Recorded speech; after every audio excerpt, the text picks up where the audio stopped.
Mga kaibigan, sa araw na ito, inyong maririnig ang kwento ng isang nilalang na kapupulutan nyo ng aral sa buhay. Siya ay si Elaine.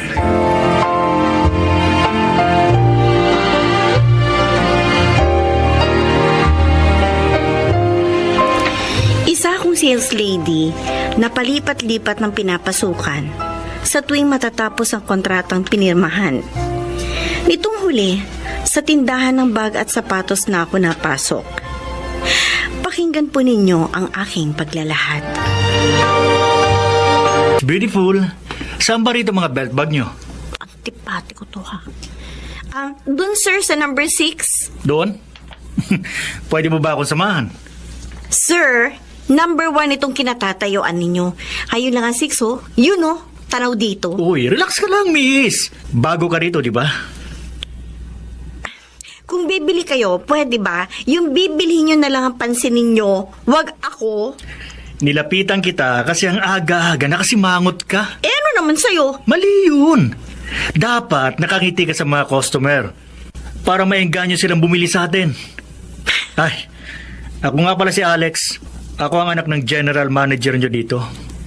Si Ma'am Flora.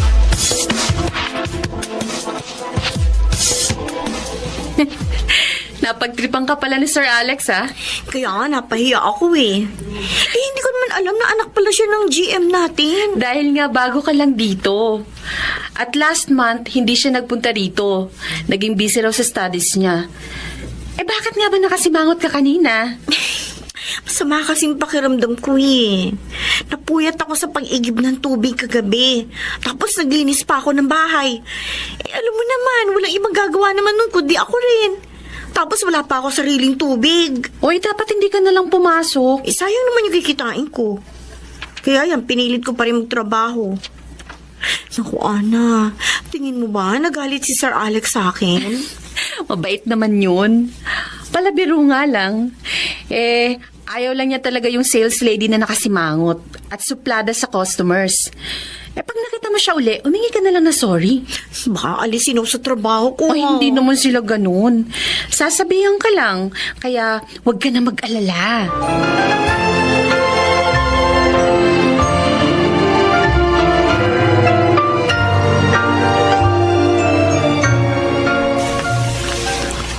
Ang ganda naman itong mga bagong dating na bag.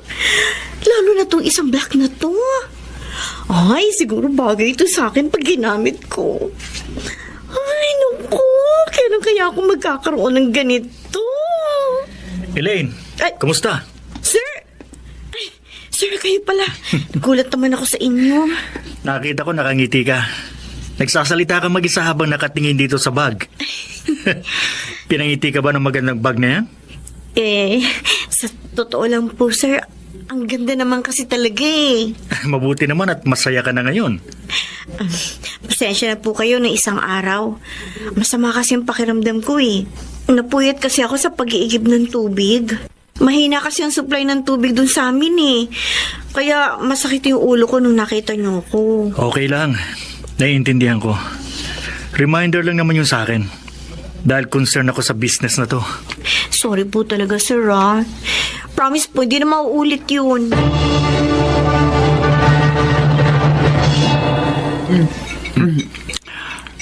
Alex, Ma. napapansin ko, kasundo mo na yung pinakabago nating sales lady, si Elaine. Yes, ma. Hindi naman pala siya suplada. Mabait siya at palatawa rin. At masipag pa si Elaine, madlang bayan. Siya nga ang pinakamadalas mong overtime sa mga tauhan natin. Oh. Samid ka na dyan, Delphine. Etong tubig, oh. Ano kamang pangalan ng isang sales lady sa shoe store ni Don Gaspar?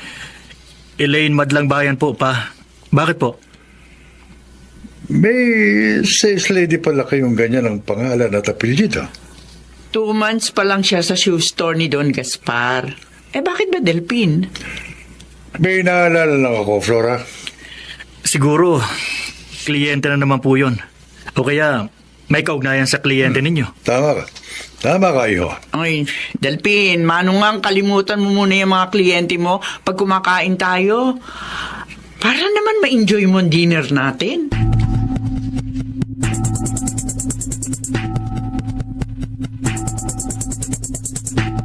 Overtime na naman? Sayang din naman kasi, Ana. Pandagdag din yun sa pambayad ko sa kwartong inuupahan ko. Ay, huwag ka na mag-overtime. Bukas na lang. Ano? Bakit? May pupuntahan tayo mamaya. Saan ba? Ikaw naman maglalakwatsa ka na naman eh. Uy, hindi lakwat ang pupuntahan natin. Ano? Basta. Birthday ko ngayon, Elaine. Ah, At may konting handaan sa bahay. At imbitado ko kayong mga empleyado.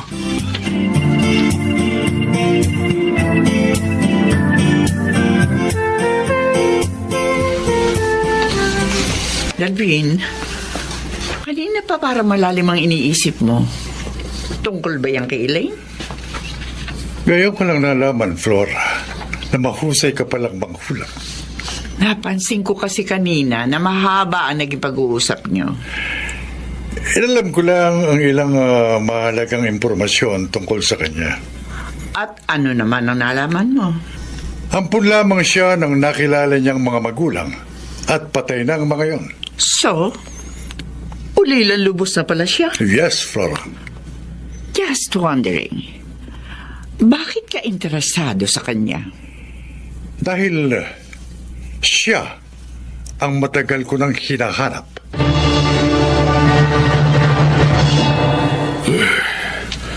Salamat sa pagdalaw mo, Delphin.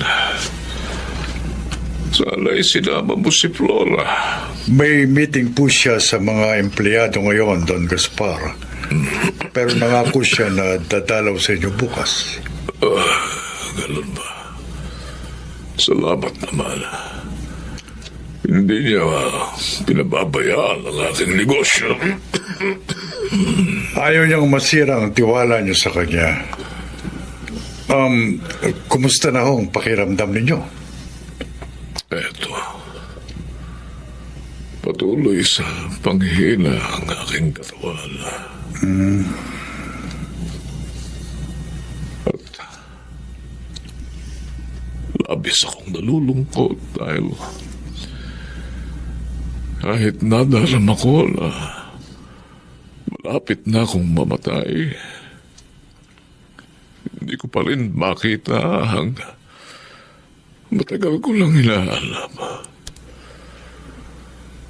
Sana ba lang makita ko siya bago ko ipikit ang aking mga mata. Lutas na po ang kalungkutan niyo, Don Gaspar.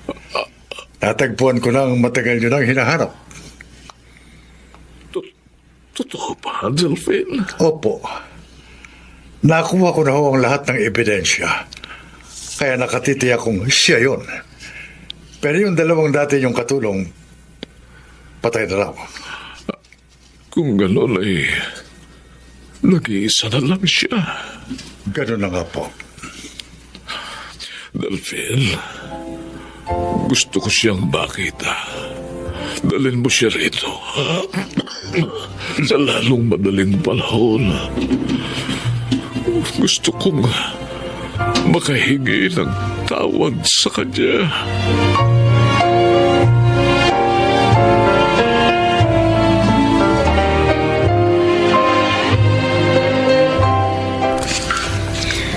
bakit niyo po ako ipinatawag kay Sir Alex, Attorney Delphine? May mahalaga tayong pag-uusapan, Elaine. Ano po yun? Tungkol sa isang mahalagang tao sa iyong buhay. Ang totoo, matagal ka na niyang ibig makita. Ako? Sino po? Ang tunay ko po bang ina? Hindi. Patay na rin ang tunay mong ina. Katulad ng tunay mong ama. Kung ganun, talagang ulila na po ako. Sino pong tao ang binabanggit ninyo?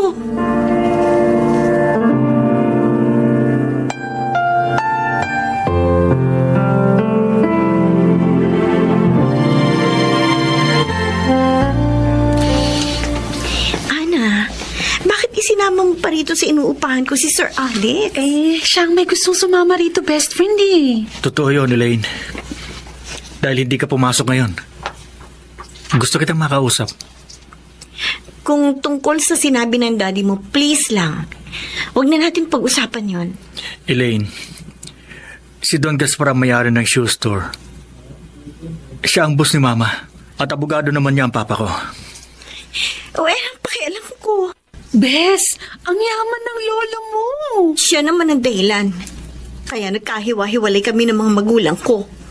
Sama niya. Sana, kalimutan mo na nakaraan.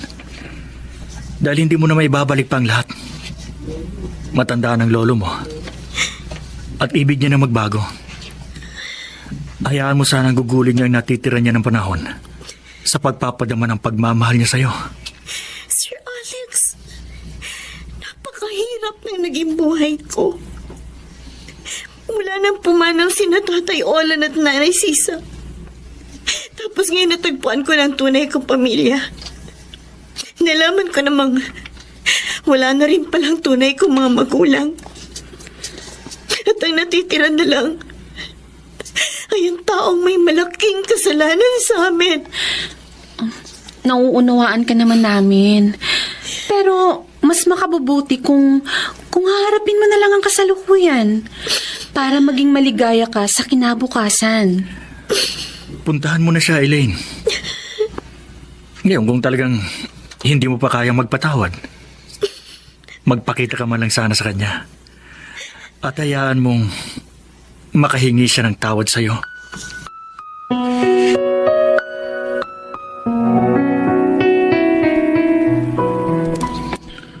Ayaw niyang makita ko. Pasensya na po, Don Gaspar.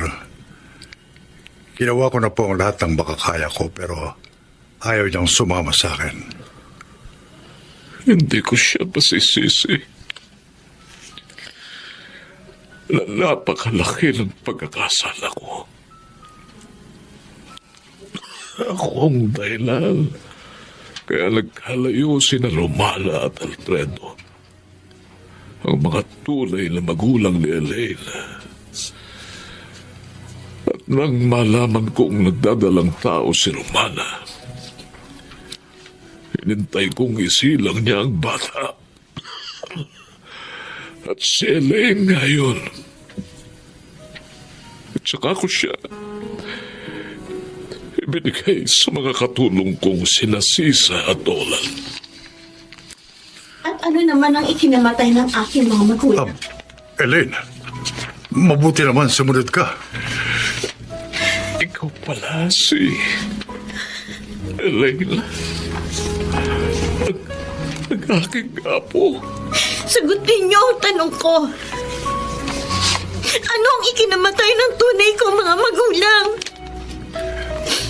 Nabalitaan kong ginupo ng karamdaman ng iyong ama. At si Romana naman nasira ng bait hanggang sa pumalaw din ang aking anak. Kasalanan ko lahat, Elaine. Napakasama ko. Nagawa ko yun dahil hindi ko matanggap na mahirap lamang ang mga katuluyan ng aking anak. Diyos ko. Diyos ko. Tawarin mo sana ako, Apo. At hayaan mong sa natitira ko na lamang na panahon dito sa mundo ay maituwid ko sa pamamagitan mo ang aking mga pagkakamali. Babangon ako. Don Gaspar, ano pong gagawin niyo? Luluhod ako sa iyo, Elaine, Apo. Don Gaspar, Para patunayan sa iyong taus-puso ang paghingi ko ng kapatawaran, Apo. Huwag niyo pong gawin yan.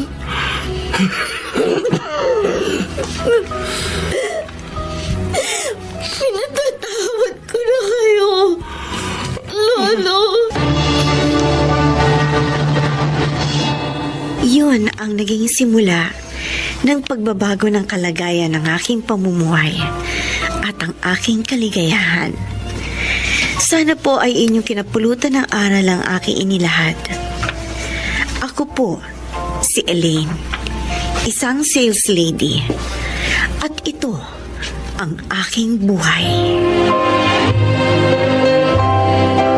Mga nagsiganap, Chiquit del Carmen Amor, Jenaline de la Cruz, Maynard Landicho Jr., Susan Robles, Bobby Cruz, June Martin Ligaspi.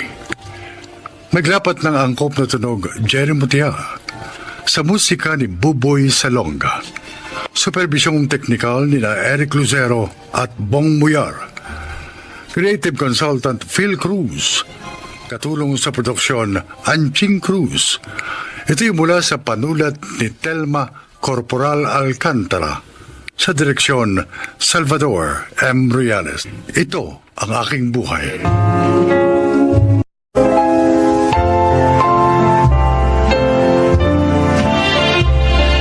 Mga kaibigan, pakinggan po natin ngayon ang isa pang natatanging kasaysayan na ilalahad sa atin.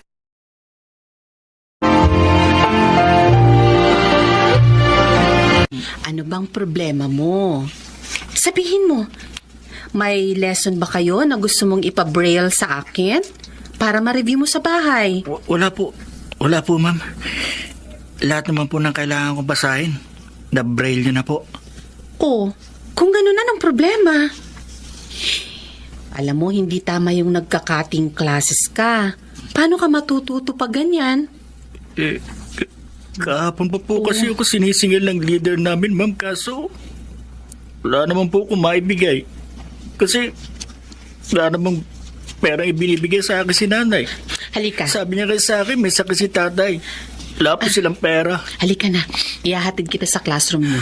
Pero, ma'am, nahihiya na po ako sa mga kaklase ko. Huwag kang mag-alala. Tutulungan kita. Bibigyan kita ng pambayad sa project nyo. Talaga po, ma'am. Maraming salamat po. Gusto ko naman po talagang pumasok. Kaso, yun nga po, wala akong pambayad sa project namin. Importante sa tao ang edukasyon. Lalo na sa tulad niyong may kapansanan sa paningin. Kaya sana, huwag niyong isusuko ang karapatan niyong matuto. Kahit na nga mahirap pa ang buhay.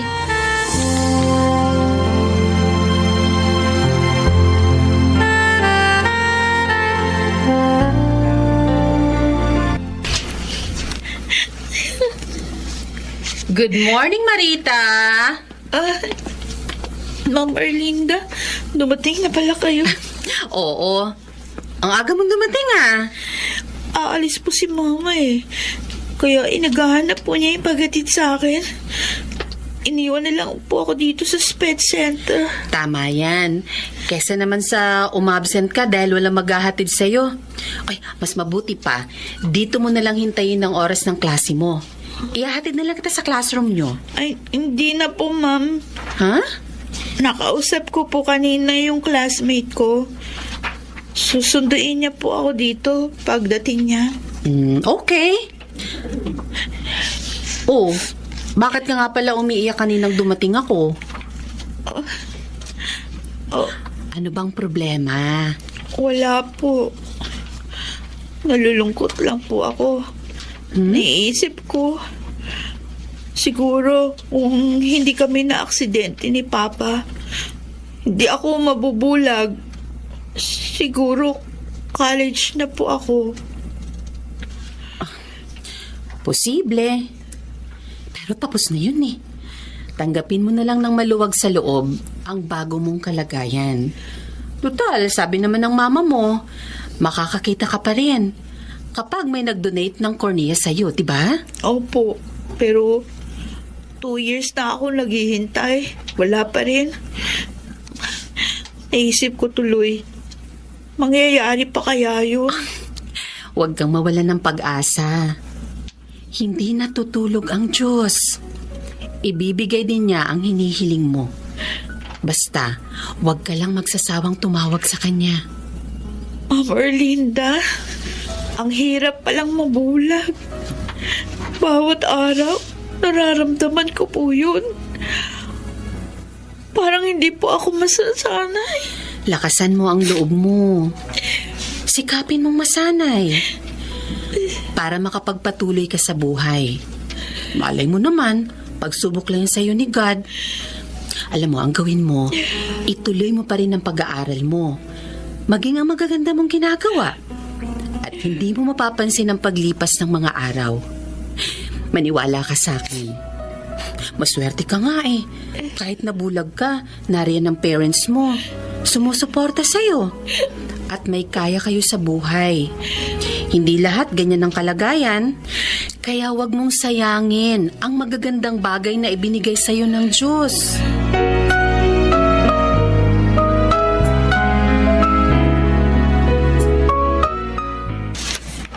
Kuya Wilson!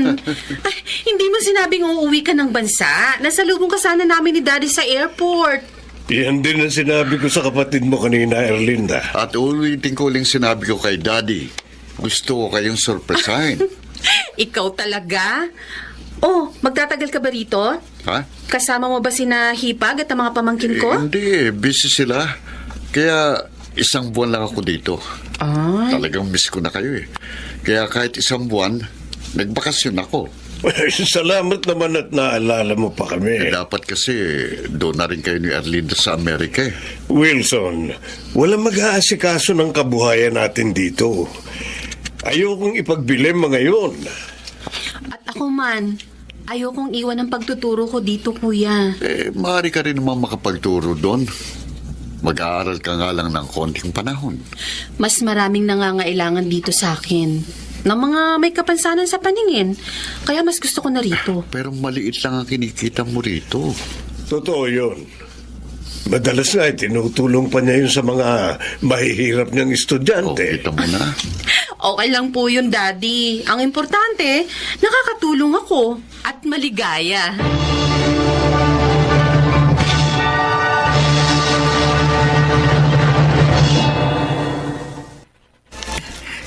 Sa akin po ang plastic bag na ito, Ma'am Erlinda. Oo, Lino. May mga tsokolate yan, mga dilata, kape. Thank you po. Meron din kami ni Marita niyan, Lino. Oo, lahat tayo binigyan ni Ma'am. Ma'am, bakit niyo po kami binigyan ito? Saan po galing ito? Dumating galing ibang bansa ang kuya ko. At marami siyang uwi ng mga kape, dilata, tsokolate. Kaya naisip kong dalhan kayo. Hindi naman namin mauubos sa mga yon. Ang bait niyo po talaga, ma'am. Salamat Nga po. Salamat po, ma'am. Ang swerte po namin dahil kayo po ang naging sped teacher namin. Sa totoo lang, kayo talaga, pinatataba niyo ang puso ko. Totoo po yung mga sinabi namin, ma'am. Tama. Nga po. Kaya bagay talaga kay Ma'am yung tatanggapin niyang award. Award? Anong award? At saka, sino may sabing may tatanggapin akong award? Dumaan po dito kanina yung principal natin, Ma'am. At sabi po sa amin, next week daw po sa Teacher's Day, tatanggap po kayo ng award bilang Teacher of the Year. Congrats po, ma'am. Congratulations, ma'am. You deserve it.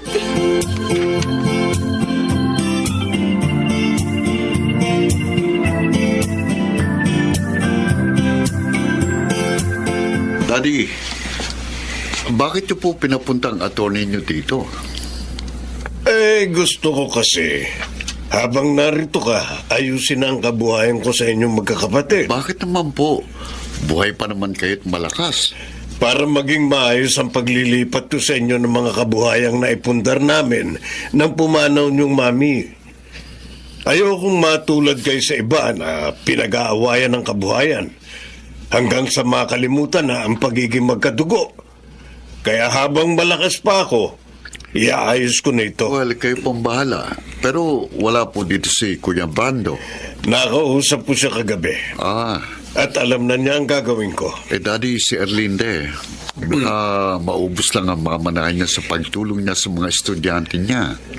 Anak, mabuti ang ginagawa ng kapatid mo. Sabi nga niya, ang kanyang pagkakawang gawa, ang siyang magbahatid sa kanya patungo sa langit. Isa pa, matalino si Erlinda. Hindi naman niya siguro hahayaang maging kaawa-awa siya balang araw.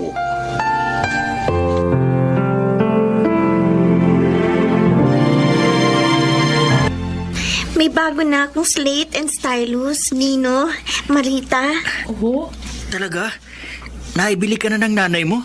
Hindi. Kapos nga kami. Paano ko mabibili, Ninay? Eh, paano ka nagkaroon ng bagong slate and stylus? Oo nga. Binilhan ako ni Ma'am Erlinda. Nakita niya kasi, ginagamit ko pa rin yung slate ko, kahit sira na. Pagdating niyo kanina, iniabot lang niya sa akin to. Ang bait talaga ni ma'am. Lahat tayo tinutulungan niya. At saka matyaga pa siya magturo at pagpalakas ng loob sa atin. Oo, totoo yun. Kung alalahanin niya tayo, parang mga anak niya. Alam nyo, hindi ko makakalimutan si Ma'am Erlinda kahit pa gumraduate na tayo.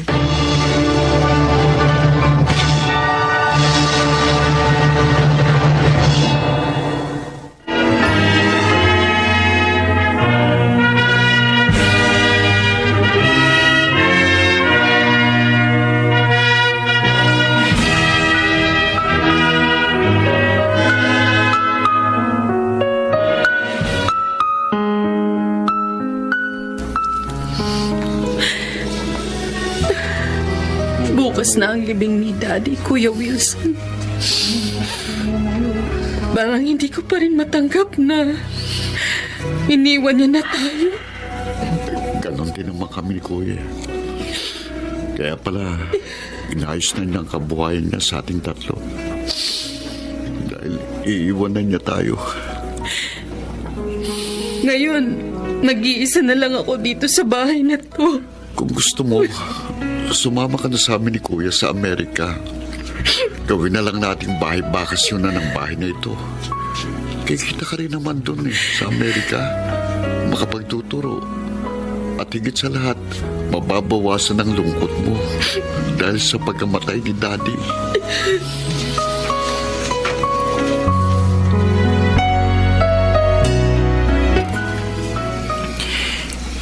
Condolence po, ma'am. Kiramay po kami, Ma'am. Susie? Lino? Paano niyo nalaman ang nangyari sa daddy ko? Sa group chat po namin magkakaklase, Ma'am. Oo nga po. May isa po kasi doon. Nanggaling sa school para dalawin po kayo. At naalaman nga po namin ang nangyari. Pupunta rin po sila dito mamaya, Ma'am. Salamat sa inyo. Kahit wala na kayo sa school, naaalala niyo pa rin ako. Malaking bagay sa akin itong ginawa ninyo. Nabawasan ang bigat ng loob ko. Hindi po namin kayo makakalimutan, Ma'am. Dahil naging napakabuti niyo po sa amin. Hindi man po kami nakakakita. Nagabayan niyo rin po kami sa tamang landas.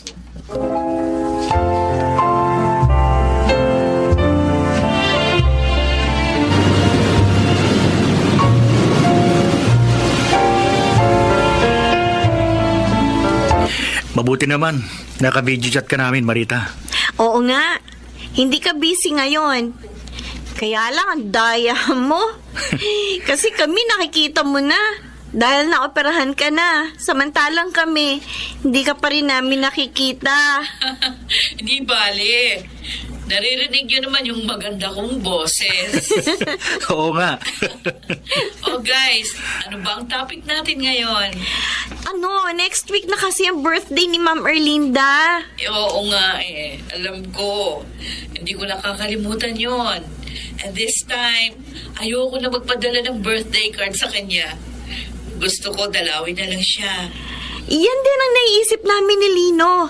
At ng iba pang mga naging estudyante ni Ma'am na kasama sa group chat natin. May binabala kaming gawin.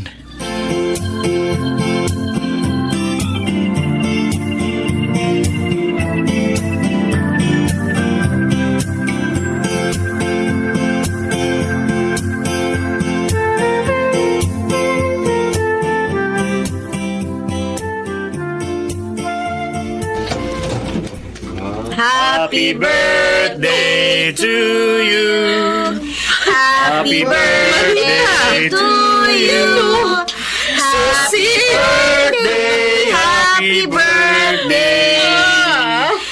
Happy birthday to Salamat. you. Happy birthday po, ma'am. Birthday, Ma'am. Salamat, Iha. Naku, ibang-iba ka na talaga ngayong nakakakita ka na.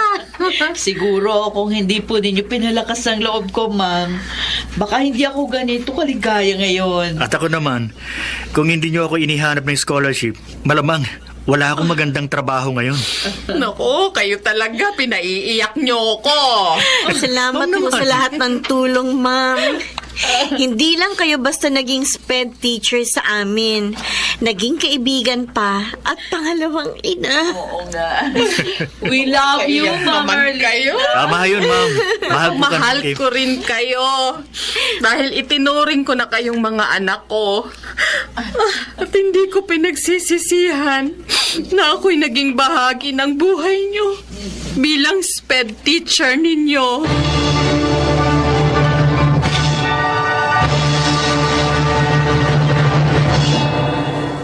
Nagtuturo pa rin ako at madalas dinadalaw pa rin ako ng mga dati kong estudyante. Kahit ngayong matanda na ako, hindi ko pinagsisisihan na minsan sa buhay ko naging gabay ako ng mga kabataang hindi nakakakita. Ako si Erlinda, isang special education teacher, at ito ang aking buhay. Narinig po ninyo ang isang magandang kasaysayan ng isang guro na kinapulutan ng aral sa buhay. Mga nagsiganap: Junel Benamin, Rosana Villegas, Chiquit del Carmen Amor, Maynard Landicho Jr. at Jenaline de la Cruz sa papel na Erlinda. Naglapat ng angkop na tunog Jerry Mutia sa musika ni Buboy Salonga. Supervisyong teknikal Bong Muyar at Eric Lucero. Creative Consultant Phil Cruz. Production Assistant Anching Cruz. Ito'y mula sa panulat ni Telma Corporal Alcantara. Sa direksyon Salvador M. Royales. Ito ang aking buhay.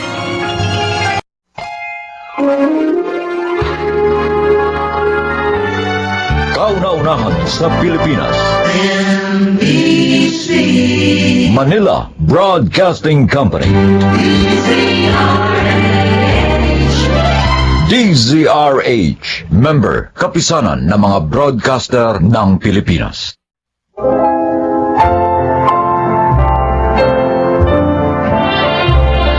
Magandang araw po mga giliw naming tagapakinig. Maririnig ninyo ang kwento ng isang inang muntik mawalan ng kanyang anghel. Siya ay si Belinda. May anak na ako nang matapos ko ang college. Bata pa kasi kami ni Oliver na mag-asawa. Tinulungan lamang kami ng parents namin kaya kami nakatapos sa pag-aaral. Masaya naman ang first 2 years namin, ngunit nagbago ang lahat. Lumitaw ang pagiging babaero niya. Kaya naman naghiwalay din kami, kahit na nga meron na kaming anak. Belinda, halika na. Sabayan mo ako mag-almusal. Templado na itong kape mo. Nay, salamat po. Sino nga ako pala yung kausap niyo kanina sa telepono? Ang asawa mo. Bakit naman siya tumawag? Ang aga niya ng istorbo, ha? Ay, naalala niya na 3 days na lang. Birthday na ng apo ko. Sabi niya, kukunin daw niya si Grace sa birthday ng bata. Ano? Oh, ang kapal naman ng mukha niya. Pinagbigyan ko na siya last year. Tapos gusto niya ngayon, siya na naman ang kasama? Hindi, ayoko. Hindi ako papayag, Nay. Anak, pag-usapan niyo sana na mahinahon to. Hindi yun lagi na lamang kayo nag-aaway kahit sa harap ng apo ko. Kaya po ako nagagalit dahil selfish siya. Gusto niya lahat ng birthday ni Grace siya ang kasama ng anak namin. Samantala kung tutuusin, ako ang mas naghirap sa bata. Siya puro pambababae lang ang ginawa niya nung kasama pa namin siya. Ang sa akin lang, ha? Abay, maging mahinahon kayo. Lalo na pag nasa harap ng bata. Hindi magandang nakikita niya lagi nag-aaway ang mga magulang niya. Kahit na nga sabihin pa na magkahiwalay na.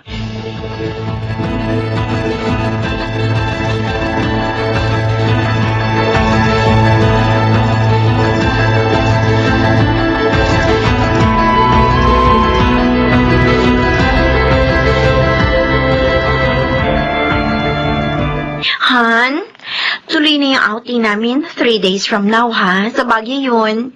At syempre, sasamahan mo ko. Naku, Chelsea, hindi maaari. Bakit? Wala ka naman pasok sa office mo na. Nakalimutan mo na ba? Birthday ng anak ko yun. Di bigyan mo na lang ng pera. Ha? At sila na lang ng nanay niya mag-celebrate. Hindi nga pwede.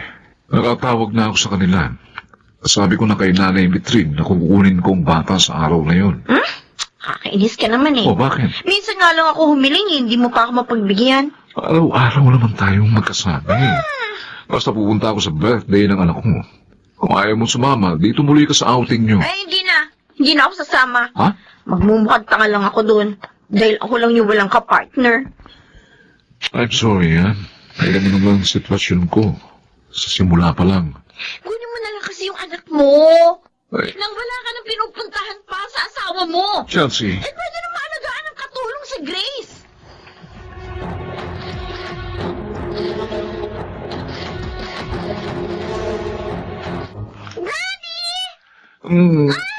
Grace, anak. Happy birthday, ha? Thank you, Daddy. Mamamasyal tayo buong maghapon. Ibibili rin kita ng maraming damit at laruan.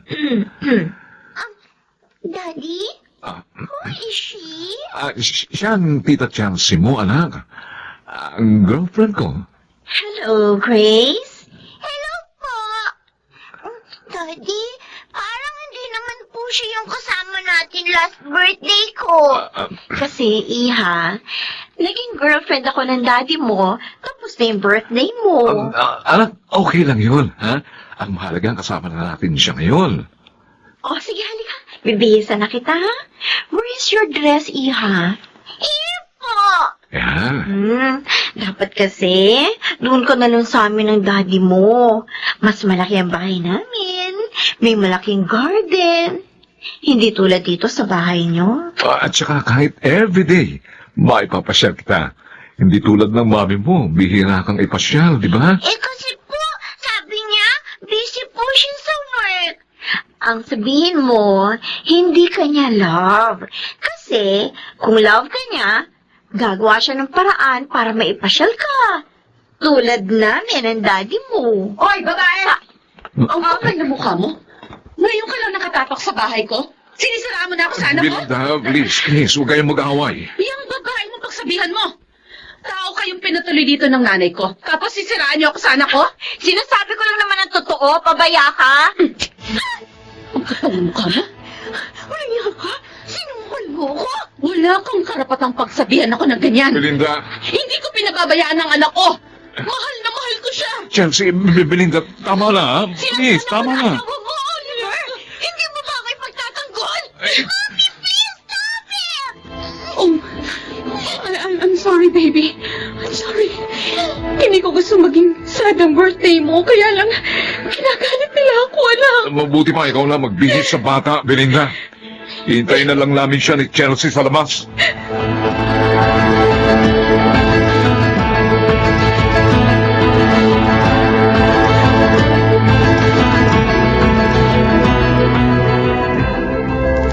Anak, papasok ka na ba sa opisina? Opo, Dad. Bakit po? Tumawag kanina si Eva.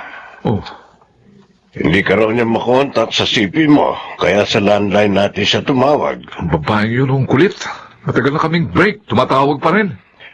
Ayusin mo na kasi ang buhay mo. Dad, Hindi yung kabi-kabila ang nobya mo. Ano nga pala? Dalhin mo rito mamaya ang apo ko. Gusto ko siya makasalo sa dinner. Namimiss ko na siya. pero Dad, hindi ho araw ng bisita ko sa kanya. Kahit na. Ikaw ang ama ng bata. Kaya may karapatan ka rin sa kanya. Kung tutusin nga, mas may karapatan ka. Dahil mas kaya mo bigyan ng magandang kinabukasan si Grace kaysa sa pobre niyang ina. Ikaw lang eh. Ayaw mong idaan sa korte ang lahat. Dad, nag-aalala po ako. Baka hindi ako ang piliin ng anak ko dahil masyado siyang close sa kanyang mami. 9 years old na si Grace. Matalino po siya at maaari ng pumili. Isa pa, ayokong matrauma ang anak ko. Kaya magtitiis ka na lang sa tira-tirang panahon na binibigay sa'yo ng kanyang ina. Aba naman, Oliver. Mali yun. Dapat kumilos ka.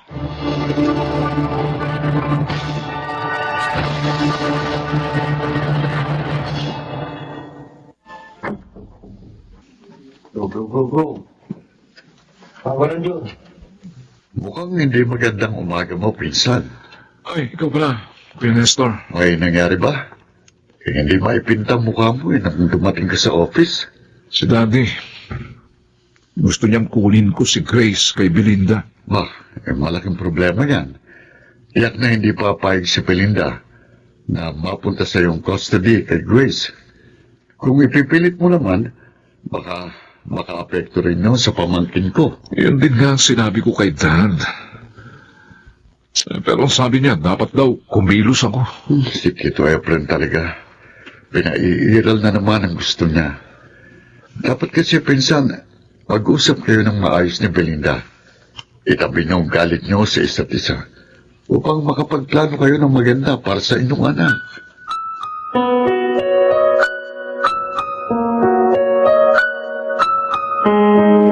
Gusto nga makasama ni Daddy si Grace. At naipangako ko na dadalhin ko sa kanya ang bata ngayon. Ang hirap sa'yo. Sumagot ka kaagad nang hindi mo muna ako tinatanong. May lakad din kami nila inay. Ipapasyal namin siya. Di bukas niyo lang gawin yun. O kaya sa makalawa. Belinda, ama ako ni Grace. At may karapatan din ako sa kanya. Hindi ko sinasabing hindi ka niya ama. Oh, Ang sinasabi ko lang, bago ka sana magpasya, konsultahin mo muna ako. Ano na pagtatalo? Hindi na kayo nakita ng hindi nag-aaway. pasensya na ho. Kasi naman siya na eh. Oh, ako Sige na anak. Pagbigyan na lamang natin sinabalaing Efren. Sa susunod na lamang tayo mamasyal. Kasamang apo ko.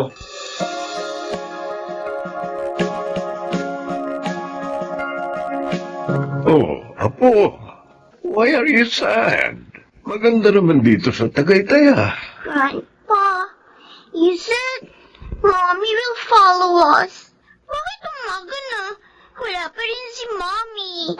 Anak, busy pa sa work ang mami mo eh, ha? Wait na lang muna, ha? Ang hirap kasi sa mami mo eh. Mas importante pa sa kanya yung trabaho niya kaysa sa'yo. Kaya nga naiisip ko na hindi niya talaga mahal itong apo ko. No, that's not true, Grandpa. Mahal ako ni Mommy. Anak, Baka lang hindi niya alam na dito tayo sa Tagaytay nagpunta. Kaya hindi siya makasunod. alam niya, anak. Alam niya. Ibalik niya na ako kay Mommy. Ayoko na po dito. Grace, look, I'm your father, ha? And this time, ako lang masusunod. Pag sinabi kong dito ka lang, dito lang. You're a liar, Daddy. Grace, Gusto niyo lang kaya ako iluluwi, Apo, Mommy. apo, tumahan ka na. oh, Wala ka namang magandang kinabukasan sa mami mo. Samantalang sa amin ng daddy mo, meron. Maaari ka namin dalhin sa ibang bansa para mag-aral doon. Oh. I don't like. I hate you, Daddy. Grandpa, niloko niyo lang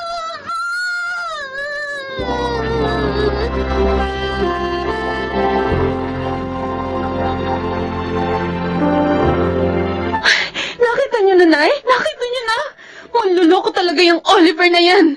Inilayunan niya sa akin ng anak ko. Mahirap talaga siyang pagkatiwalaan. Anak, tinawagan mo na ba si Oliver? Opo, pero hindi ko makontak ang cellphone niya. Hindi rin daw pumasok sa office, sabi ng sekretary niya.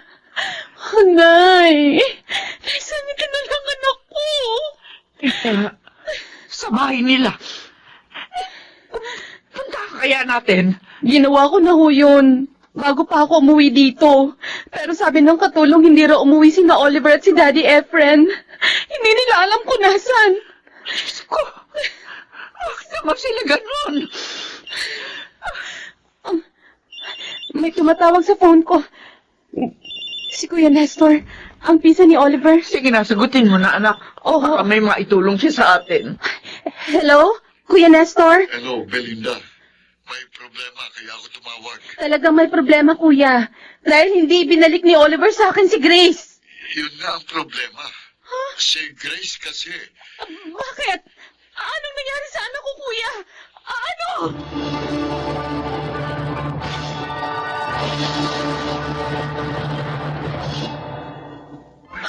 Sarge, Belinda. Makalabas sa bahay lang hindi namin alam. Walang iya ka, Oliver! Walang iya ka! Walang iya ka! Walang iya ka! Tumigil na kayo! Talagang hindi ka dapat magkatiwalaan! Tumigil na kayo! Nay! Dito ba naman sa ospital mag-aaway pa rin kayo? Lala sa panganib ngayon ng anak ko dahil sa lalaking to! Hindi gusto mangyari yun. Patawarin niyo ako, Balaing Mitri. Belinda, ako nagtulak kay Oliver para ilayo sa inyo ang bata. Malaif! Bakit mo naman ginawa yun? Dapat sa ating mga magulang, mamagitan lamang sa mga sigalot ang ating mga anak. At kung talagang hindi na maaari magkasundo, turuan sila mag-usap ng maayos at maging magkaibigan, alang-alang sa kanilang anak.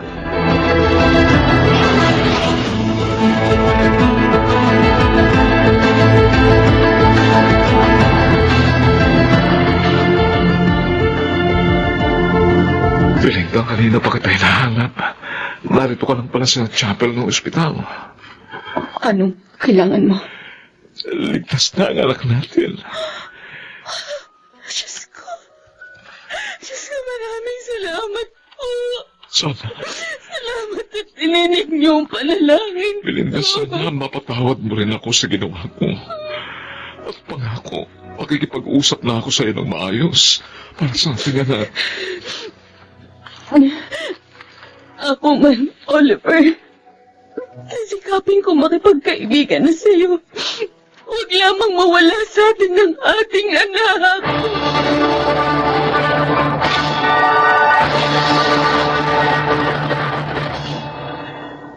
Kapwa namin tinupad ni Oliver ang aming pangako. Kaya naman ngayon, mas maayos na ang lahat. Sana po'y kinapulutan ng aral ng mga magulang na nagkahiwalay ang aking kasaysayan. Ako po si Belinda at ito ang aking buhay. Walang gusot na hindi naaayos. Basta't ito'y pinag-uusapan at pinagkakasunduan ng mga taong nasasangkot tungo sa isang masaya at mapayapang buhay.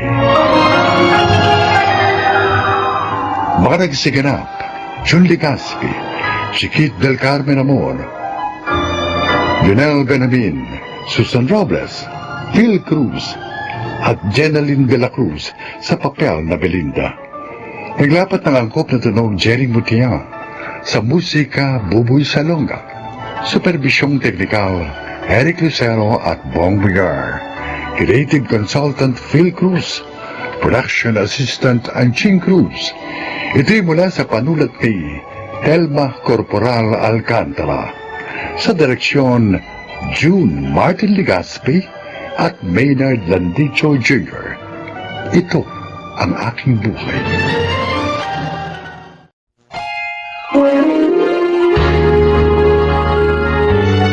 Kauna-unahan sa Pilipinas. Manila Broadcasting Company. DZRH, member, kapisanan ng mga broadcaster ng Pilipinas.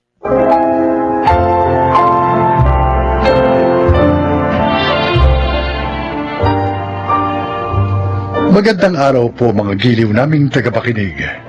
Narito ang kasaysayan ng isang dakilak yaya. Siya ay si Gemma.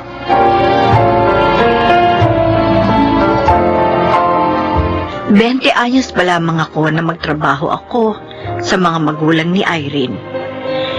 Kaya naman ang ikinasal sila ni Paul, ay ako ang kinuha nilang yaya ng kanilang anak na si Ivy. Nanatili ako sa kanila dahil na rin sa pagkakasakit ng aking asawang si Nardo. Nagustuhan mo ba ang pasalubong ko, Soren? Opo, Nay. Mukhang masarap po ang mga chocolate na to eh. At ang dami pa po. Si Ivy ang nagsabi sa Mami Irene niya na dalhin namin ang lahat ng yan. Oh, dapat po pala akong magpasalamat sa kanya. Oo, anak. Ay, sige na, puntahan mo na siya sa sala. Makipaglaro ka sa kanya para sumaya naman siya. Opo. Diyan na po kayo, Inay. Ay. Oh, Gemma. Bakit mo ba isinama ditong alaga mo? Naawa ako, Nardo. Nagpilit siyang sumama nang malamang uuwi ako. Malulungkot lang daw siya sa kanila dahil sa palaging pag-aaway ng mga magulang niya. At hanggang ngayon pala, ganun pa rin sila. Sinabi mo pa. At ewan ko kung magbabago pa yun. Mangyayari yun kung pareho silang magbibigayan.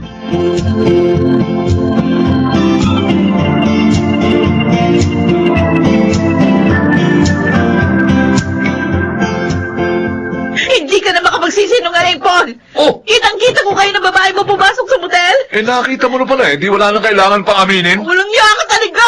Sandali! Aray! Wala ka! Pinagto mo sa akin ang base! Wisit ka talaga, Irene! Kulang pa yan sa mga pagtataksil na ginawa mo sa akin! Alam mo ba kung bakit ako ng bababae? Ha? Ano? Dahil sama na ako sa kadadaldal mo! Ganon? O di maghiwalay na lang tayo!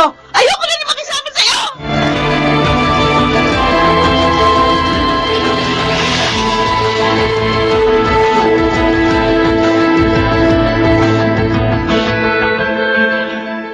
Irene, dinalan kita ng juice, at ng paborito mong pastries. Lalagay ko dito sa mesa, ha? Salamat. Apakawalang yaya, Gemma. Naging tapat ako sa kanya pagkatapos ito pang igaganti sa akin. Talaga bang hindi na kayo magkakasundo pa? Hopeless case na. Wala na. Pero, paano si Ivy? Magpapadala naman siya ng sustento para sa bata. Yun yung usapan namin. Ako naman, pupunta muna ako sa Hong Kong pansamantala para makamove on. Bibenta na rin namin ang bahay na ito. Si Ivy, saan siya titira? Pareho naman kayong ulilang lubos ni Paul. Ayun nga sana yung papakiusap ko sa'yo. Sana, alagaan mo pa rin si Ivy, lalo na sa pag-alis ko. Pero, doon mo na lang sa inyo siya alagaan, ha? Ano? Sige na. Ikaw lang naman ang alam ko na pwede ko talagang pagkatiwalaan, eh. Pero huwag ka mag-alala. Dodoblihin ko yung sahod mo. At magpapadala din kami ng paggastos ni Ivy.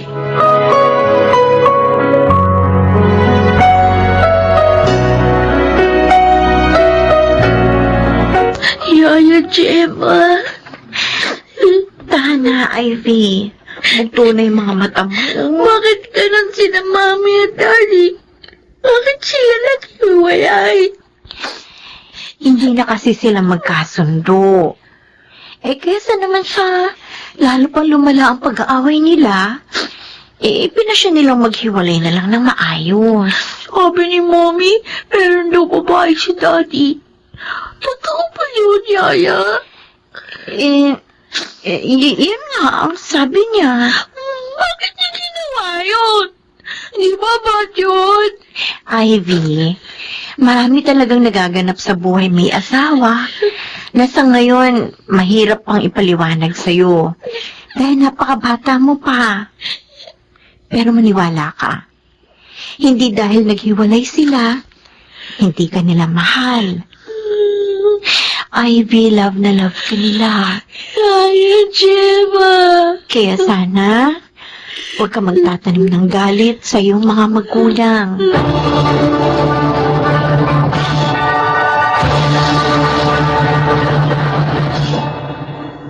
Oh, narito ka lang pala sa kwarto ni Ivy. Ano pang ginagawa mo dito? Eh, tulog na naman yung alaga mo.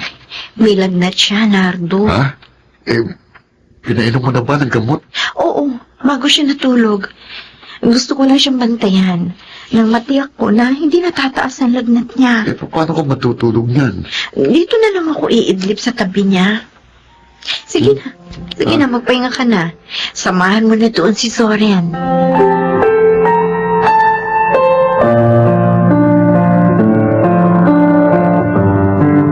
Aba, marunong ka na maghiwa ng mga gulay. Ivy, Tinuruan po ako ni Soren at Nanay Gemma, Tatay Nardo. aba, mabuti yan. Matuto ka ng mga gawaing bahay. Makakatulong ito sa'yo balang araw at malilibang ka pa. Saan po ba nagpunta si Nanay Gemma at Soren? Sa palengke. Eh, teka, wala ka na bang gagawing assignment? Wala na po. Kaya nga po, tumutulong na ako dito sa kusina.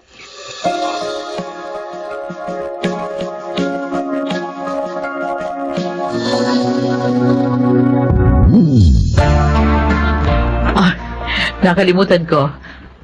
Birthday na naman pala ngayon ng anak ko. At maraming birthday na niya na hindi kayo nakakasama. Oh, nakikita naman niya kami sa video call. Nakikita kami dalawa ni Paul. Iba pa rin yung personal niya kayong makita. Mahawakan, mayakap, mahalikan. Doon niya mararamdaman ang inyong pagmamahal. Tinawagan mo ba si Paul? Oo. Pero wala daw siya sa Pilipinas. Kaya magpapadala na lang daw siya ng pera at regalo para sa anak niyo. Ay, naku, lalaking yun talaga, oo. Hindi na binigyan ng panahon ang anak namin. Pero sa pangalawang pamilya niya, sagana siya sa panahon. Eh, ikaw, Irene, darating ka ba bukas? Ano kasi, Gemma may sakit ang anak namin ni Alex. Dadali namin siya sa doktor bukas. Pareho lang pala kayo ni Paul. Walang panahon para kay Ivy.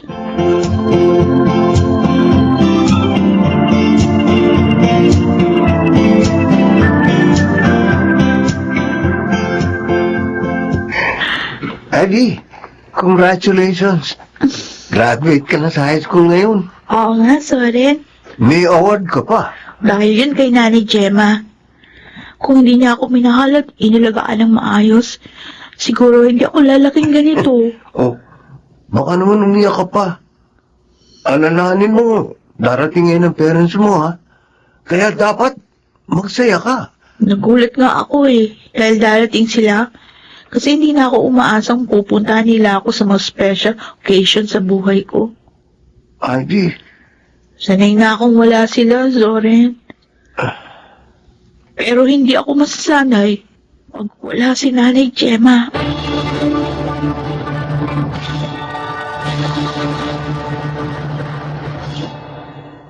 Mas mabuti kung mag-dorm ka na lang sa Manila, anak. Wala namang problema. Ikukuha kita kahit pa apartment. Huwag na po, Daddy. Ayoko po doon. Oh, bakit? Dito na lang po ako mag-aaral sa probinsya. Ha? Meron namang magandang university din dito Pero Ivy, mas maganda ang turo sa Maynila. Kung talaga po mag-aaral ng mabuti ang isang estudyante, matututo siya kahit pa nasa ang school siya mag-aral. Okay, sige.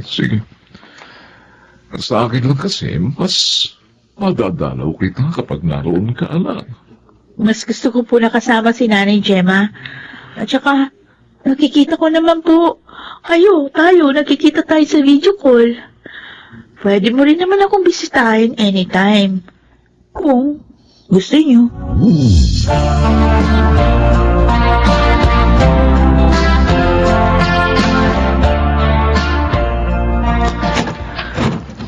Zoren, nandito na ako. Oh, eto na pala si Ivy. Ang bilis mo ah. Oo, nagmamadali ako nang matanggap ko yung text mo. Sinabi mong may sakit si Nanay Gemma. Ikaw naman, Soren. Dapat hindi mo na tinext si Ivy. Nagmadali tuloy yung tao. Magtatampo ho ako kay Soren pag hindi niya ako tinext. Mahalaga po kasi sa akin na alam ko yung kalagayan niyo, Nay. Kita niyo na. Sobrang alalang-alala po sa inyo yan. Medyo nahilo lang ako. Sobrang pagod lang siguro. Kasi naman, masyado kayo masipag. Magpahinga kayo at mag-relax din.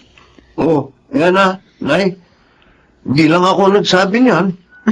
Pati ng anak niyong babae. Ayoko po kasi may mangyayaring masama sa inyo. Dahil kayo po, ang pangalawa kong ina. Masaya ako, Ivy. Dahil sa pagmamahal at panahong ibinibigay mo sa akin. Alam mo, napunan mo ang pananabik ko sa anak ng babae.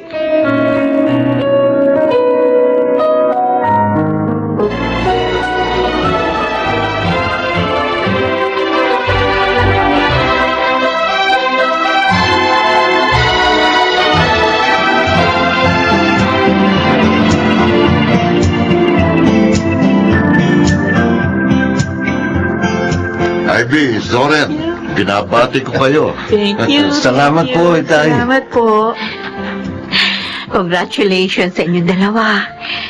Lagi sana kayong magmahalan at mag-unawaan. At tandaan po namin yan, Inay. Kasi kayo po ni Tatay Nardo ang magiging ehemplo namin sa aming pagsasama ni Zoe. Napakasaya ko, Ivy. Dahil ngayon, talagang anak na kita. Dahil manugang ka na namin. Oh, ako rin po, Nanay. Masaya ako. Pinakaway na tayo na Balaing Irene at Balaing Paul. Lumapit na tayo doon. Ano?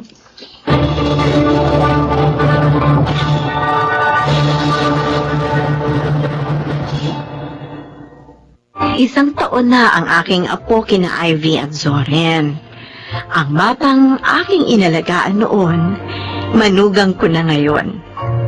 Ako po si Gemma at ito ang aking buhay.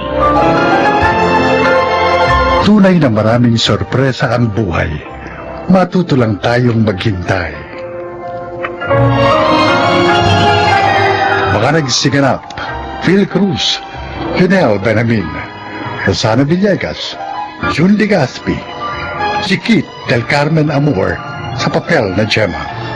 Naglapat ng angkop na tunog Jerry Mutia, sa musika Buboy Salonga.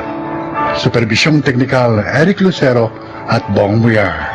Creative Consultant Phil Cruz.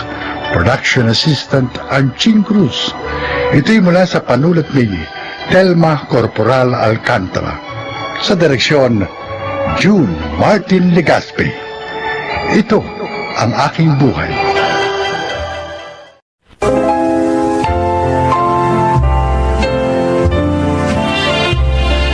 Mga kaibigan, pakinggan po natin ngayon ang isa pang natatanging kasaysayan na ilalahad sa atin ni Mario.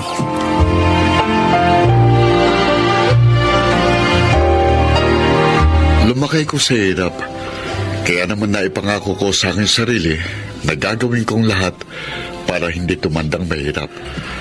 Nagtagumpay naman ako sa buhay sa pamamagitan ng puneraryang naging negosyo ko. Pakinggan po ninyo ang aking paglalahad.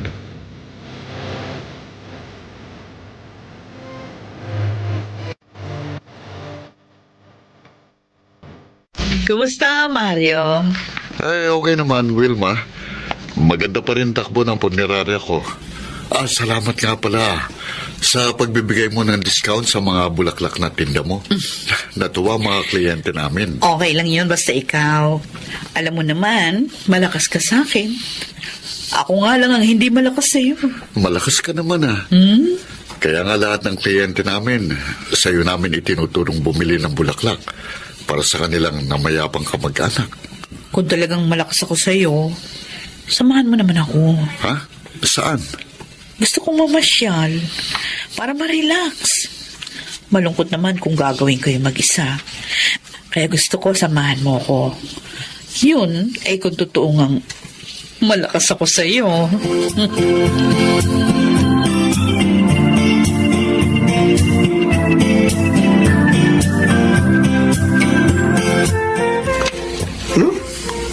Uwi na tayo? Himala. Ano nangyari? Ang aga nating uwi. Magre-relax tayo. Ayos yan. Sasamahan nating mamasyal si Wilma. Ano? Ba't sasama mo pa ako? Diyak naman ikaw lang ang gusto makasama ng babaeng yun eh. Dahil dead na dead yun sa'yo. Kaya nga isasama kita para hindi ako mapikot. Ginawa mo pa akong tagabantay. Huwag ka na magreklamo. Libre naman yun.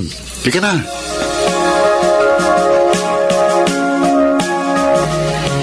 Nakakainis ka naman, Densyo. Bakit? Sumama ka pa sa amin ni Mario. Hindi tuloy ako magkaroon ng chance na masolo siya.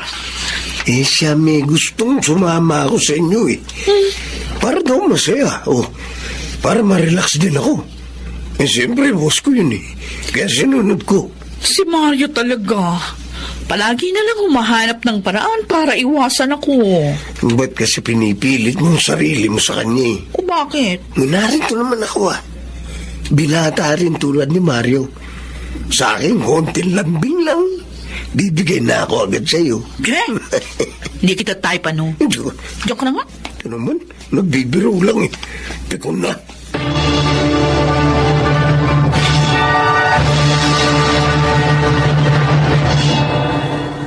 Mario, nagbadala ng masarap na merienda si Wilma. Si Wilma talaga, oo. Walang kasawa-sawa sa panliligaw sa akin. Alam naman niyang wala siyang mapapala. Sabihin mo sa mga tauhan natin, sila na lang ang kumain ng merienda na yun, ha? Naku, matutuwa ang mga yun. Pero, ba't nga ba ayaw mo sa kanya? Maganda naman ah. Densyo, hindi ko siya mahal. Pero dapat mag-asawa ka na, di ba? Dahil 40 ka na eh. Kaya mo naman bumuhay ng pamilya dahil 3 punerarya mo. May 4 kang pamasadang jeep at sariling bahay. Oo nga, maginhawa na ang buhay ko ngayon. Malayo na sa kahirapang naranasan ko nung araw. Pero wala naman dito ang tunay na mahal ko. Ibig mo sabihin, may mahal ka iba? Sino? Nasaan?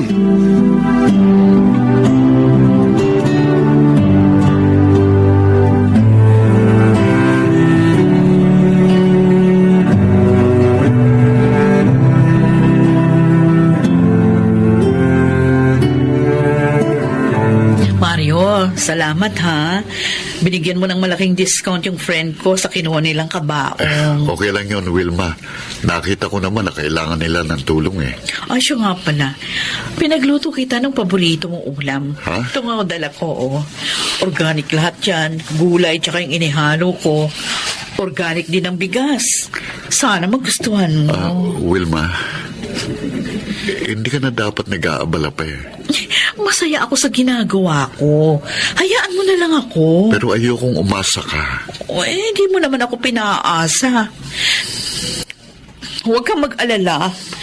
Pag may nobya ka na, titigil din ako.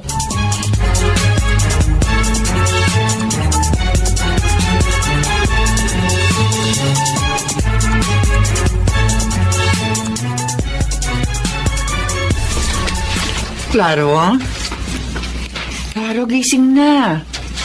May dala akong lugaw. Kumain ka. Tapos, paiinumin kita ng gamot. Claro. Uy. Claro? Claro? Bakit ayaw niya mag-isip? Diyos ko, malamig siya. Claro! Claro, asawa ko! Gumising ka! Inay, bakit po ka sumisigaw at umiiyak? Ano po nangyayari kay Itay? Ang tatay niyo,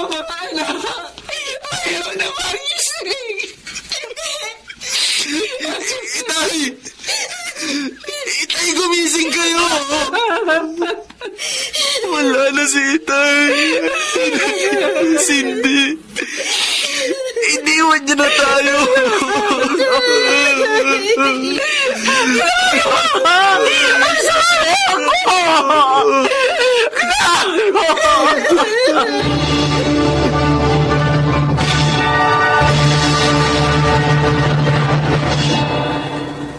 Kayo bang mga anak ng namatay? Opo, sir. Ano ba pangalan niyo? Ako po si Arjo. Panganay po ako. Arjo.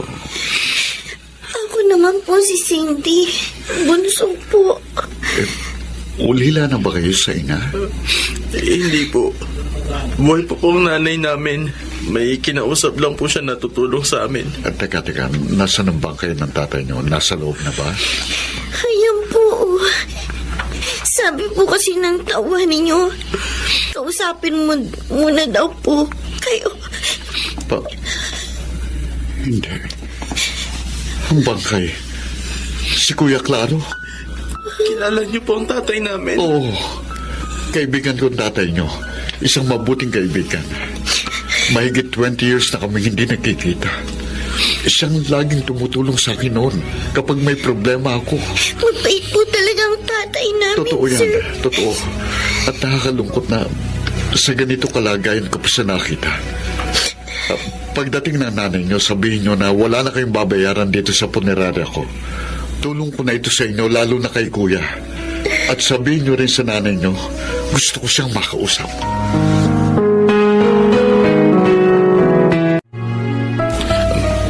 Sir Mario, narito na po ang nanay namin. Mario? Luisa? Ang buhay nga naman. Paano nangyari na naging mag-asawa kayo ni Kuya Claro?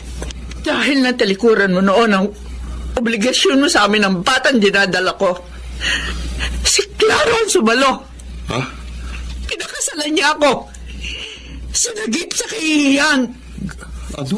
At si Cindy, siya naging anak namin ni Claro. Patawarin mo ako, Luisa. Bata pa tayo noon. At alam mo naman na pareho lang tayong mahirap. At dahil sa takot kong hindi makaahon sa hirap, iniwan ko kayo. Pero hindi ko kayo nakalimutan. Patawad. Ibig niyong sabihin, Inay, hindi po ako anak ni Itay. Oo, anak. Si Mario, ang tunay mong ama. Inilihim namin ang lahat sa iyo dahil yun ang ibig ni Claro. Hindi.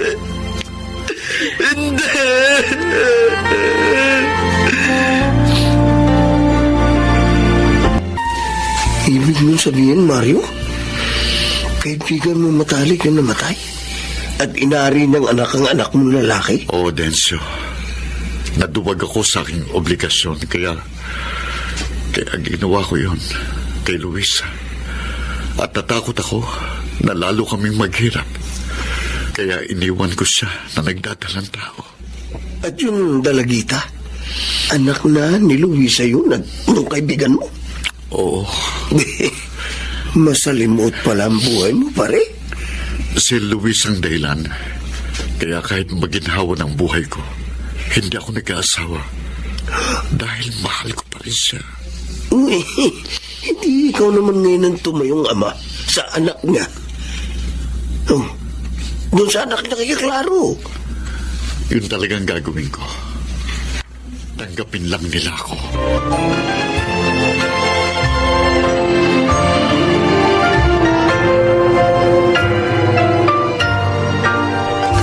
Luisa, nailibing na si Kuya Claro. Oo nga. Maraming salamat sa tulong mo. Dahil sa iyo, nagkaroon ng maayos na burol at libing ang asawa ko. Karapat-dapat lang yon sa isang mabuting taong katulad niya. Mamimiss ko si Itay. Cindy, handa akong maging pangalawang ama mo kung papayag lang kayo. Huh?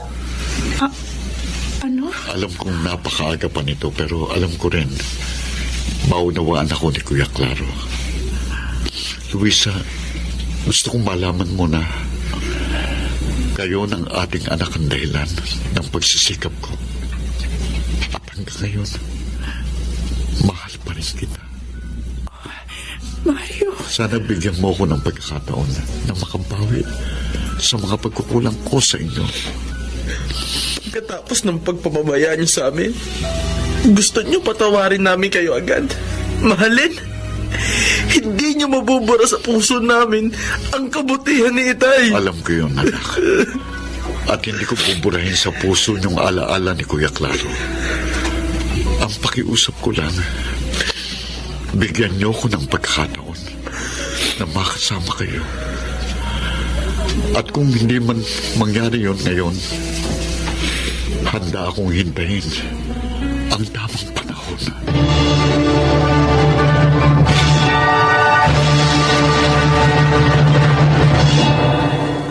Hindi ako agad napatawad ni Arjo, ngunit tinanggap niya ang tulong ko sa kanila. Hindi ko naman sinayang ang pagkakataong ibinigay niya. At dahil sa tiyaga, ngayon ay isang buong pamilya na kami. Dahil nakamtan ko na rin ang pagpapatawad at pagmamahal ng aking mag-ina.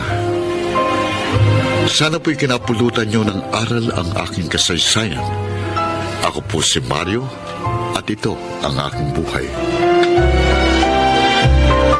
Mga nagsiganap: Chiquit del Carmen Amor, Susan Robles, Lionel Benamin, Rosana Villegas, Angelo Alcantara, at Phil Cruz sa papel na Mario. Naglapat ng angkop na tunog, Jerry Mutia. Sa musika ni Boboy Salonga. Supervisyong teknikal, Eric Lucero at Bong Moyar. Creative Consultant, Phil Cruz. Production Assistant, Anching Cruz. Ito'y mula sa panulat ni Telma Corporal Alcantara. Sa direksyon ni Salvador M. Royales. Ito ang aking buhay.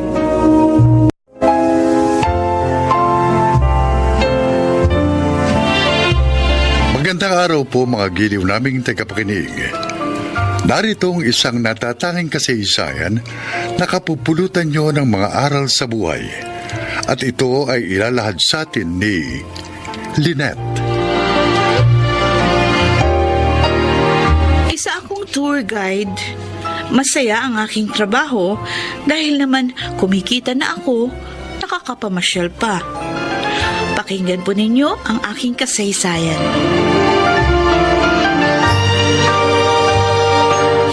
Opo, Tito. Natanggap ko na yung perang pinadala nyo. Mabuti naman. Pinadalhan kita kasi nag-aalala ako eh. Baka mag-ECQ dyan at mahintong trabaho nyo. E di wala kang magagamit sa mga pangangailangan mo. Salamat po. Mula nung pumanaw si na Mami at Daddy, hindi kayo nagkulang na pagsubaybay at pag-aalala sa akin. Kapatid kong mami mo, Iha. At anak ng turing ko sa'yo. Isa pa, akong katiwala ng lupain nyo dito sa probinsya.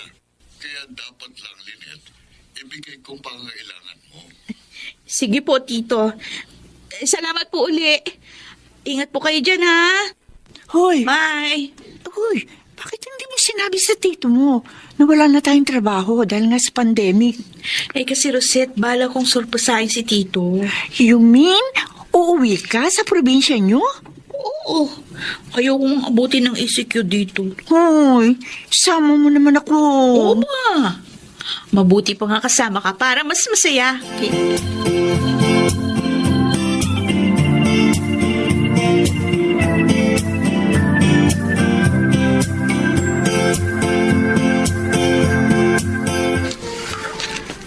Mabuti pala nagpunta ako rito. Kung hindi, may iwan pala ako sa pansitan. Grabe ka naman, Bernie. May ganyan pala kayong balak eh. Di nyo man na ako tinex. May tampuristic na isang to, Lynette. Uli kung gusto mo, sumama ka na rin. Talagang sasama ako sa inyo. Magtatampo ako ng gusto pag iniwan nyo ako. Oh, sabi ko na eh.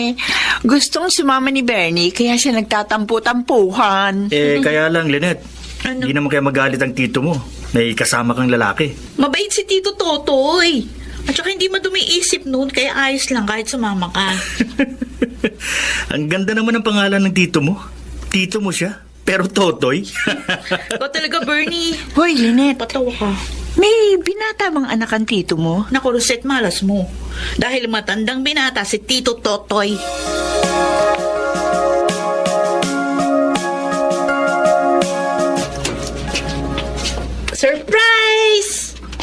Aba, Lynette. Hindi mo sinabing uuwi ka. Talagang sinadya ko po yung tito dahil gusto ko kayong sorpresahin. Matagal na kasi tayong hindi nagkikita. Kaya naisip ko, dito na lang ako mag-spend ng ECQ. Ganun ba? Opo. Um, Ay, kasama ko nga pala yung mga kaibigan ko, si Bernie at saka si Rosette. Magandang hapon po. Ay, sir. Good afternoon po. Magandang hapon din sa inyo. Tito na lang din ang itawag niyo sa akin, total naman. Mga kaibigan kayo nitong pamangkin ko. Oh, see, guys. Sabi ko na sa inyo, mabait ang tito ko. Kaya wala kayong dapat alalahanin.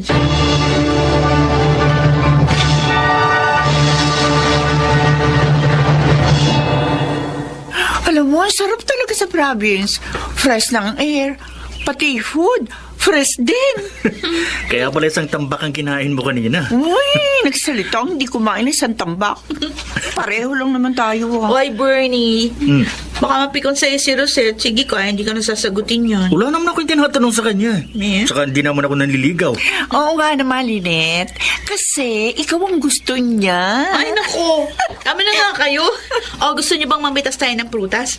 Maraming hinog na mangga. Hindi ako marunong makita ang puno. Huwag kayo mag-alala.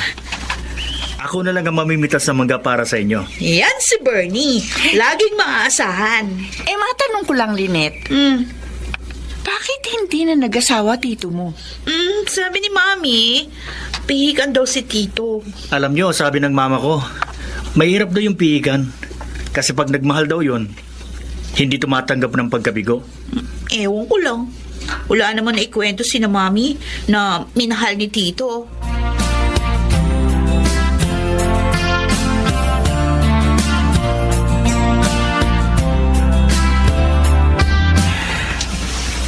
Pangalawang gabi na namin dito kina Lynette.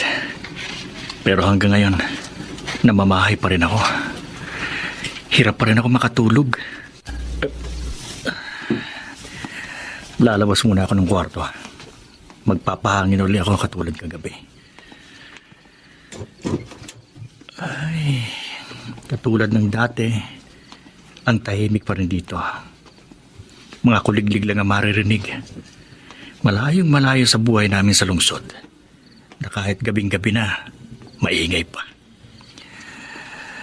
Malamang sina Lynette at Rosette, madali nakatulog ang mga yun.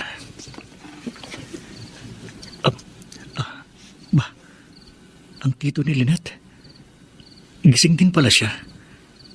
Saan kaya siya pupunta? Teka.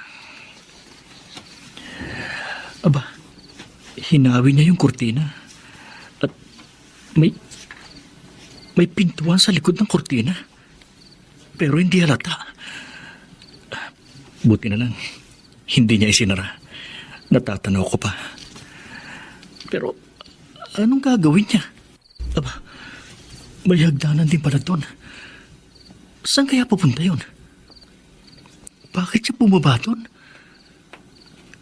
Ang tito ni Lynette. Ano kayang meron doon? Lalapit ako. Maghahanap ako ng mapagkukublihan. Gusto ko talagang malaman kung anong meron doon. Kung bakit nagpunta doon ng Tito Totoy ng ganitong oras ng gabi.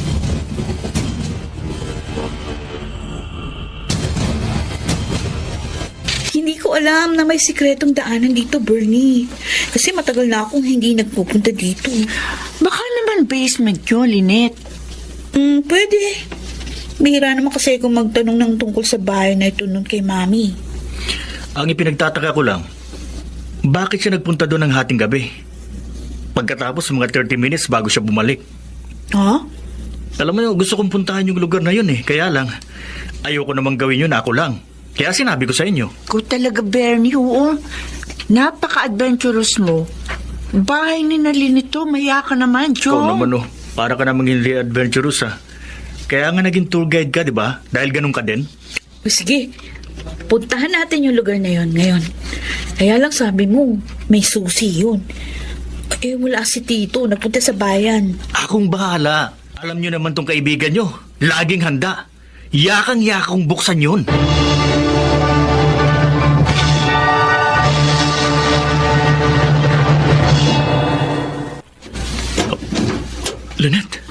Rosette, tingnan niyo ang nasa maliit na kwartong ito. Oh, isang babae, Lynette. Tsaka mukha siyang buntis. Oh, sino kayo? Ako si Lynette. Pamangkin ni Tito Totoy. Bakit narito ka nakagapos? Si Mang Totoy. Masama siya. Sino ka ba? At bakit ka nagsasalita ng ganyan sa tito ko? Ako si Ana. Binukot ako ng tiyo mo. Ha? Dahil hindi ko tinanggap ang kanyang pag-ibig. Diyos ko. Si Tito? Nagawa niya yun? Oo. Ang sama niya. Walang hiya. Paulit-ulit niya akong pinagsamantalahan. Oh my God. Kung ganun, ikaw ang pinuntahan dito ni Tito Totoy kagabi? Oo. Nagpunta siya dito kagabi. Yung dinadala mo, si Tito ba ang... Oo. Bunga ito ng kahayupan niya. Maawa kayo. Tulungan niyo ako makalabas dito. Tsak na hinahanap na ako ng tatay ko.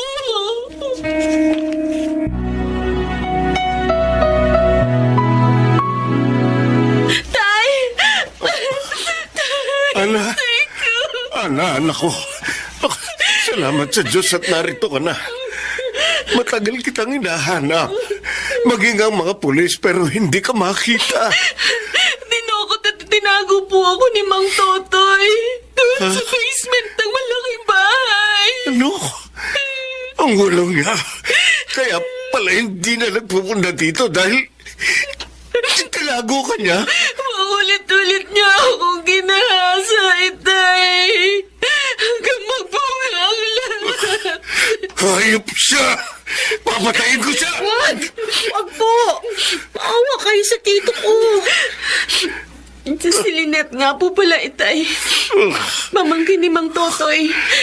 Nagbakasyon po dito sa probinsya kasama yung mga kaibigan niya. Tinulungan po nila ako makalaya nang matuklasan nila ang lahat. Mang Emong, hindi po kami masamang tao. Kailangang magdusa ang walang yang yun! Kailangan!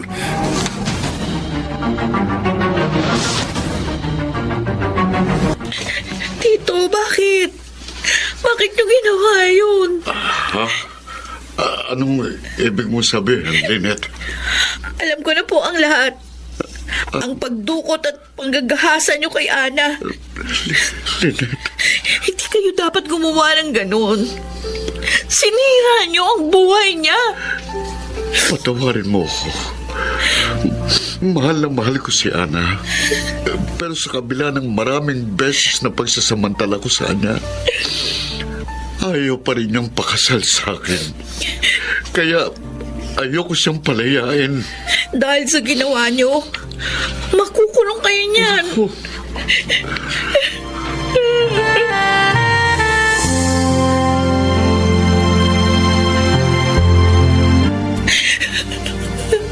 Tama na. Tama na, Lynette. Huwag ka na umiyak. Nakulong na ang tito mo. Hindi na natin mababago pa ang lahat. Nasasaktan pa rin ako sa nangyari sa tito ko. Pangalawang magulang ng turing ko sa kanya. Yun pala, may masama siyang ginawa. Buti na lang pala. Nagbakasyon tayo rito. Nakapagligtas tayo ng isang buhay. At isang pagkakamali ang ating naituwid.